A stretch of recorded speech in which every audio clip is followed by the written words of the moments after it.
Hello, welcome to the EagleSix Airsoft video. We're going to be testing this Mark 18 NGRS build. This has got installed quite a lot. So we've done a PTS grip here, which feels great. So I'm quite enjoying that. The combination of the Magpul SL-S Stock there looks fantastic, I think. So, but yeah, like I say, we've got the Gate Titan Basic installed. We've got the HAO suppressor at the end there.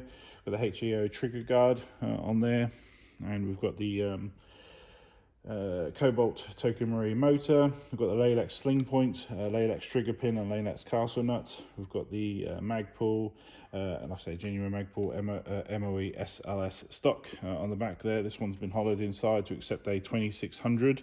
Quite a fiddly fit, but like I say, once it's on there, you do get movement of it. So it's adjustable. We've done a little 3D printed spacer in there just to make sure that it's a nice snug fit.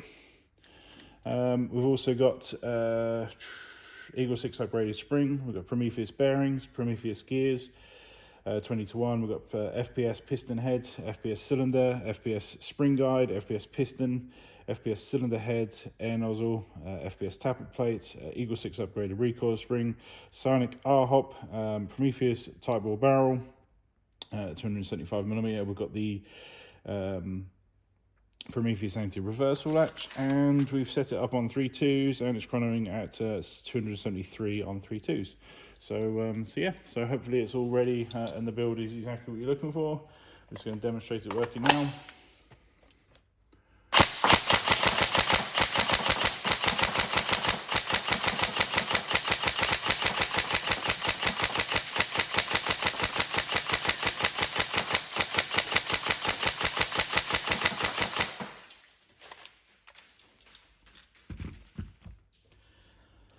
You will see there's reviews and stuff when people have got the targets down there and they're doing these sort of, so who can get the closest to the tightest groupings, even though, realistically we don't really play at those sort of distances. It's obviously much further in airsoft, but yeah, obviously if that's somebody's head, that's just repeatedly, I know it's only 14 meters, but just banging it over and over and over, and it's really sort of can't miss at this distance.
There we go. So hopefully it's everything you were looking for in the build, and yeah, it's obviously that's about as far down as the SL-S collapses. Obviously there still is a battery and wires in there, but yeah, we hope you enjoy it. If anything's off on the spec or we missed something, because there's quite a few things to put on there, yeah, just let us know. But otherwise, we hope you enjoy it. Thank you.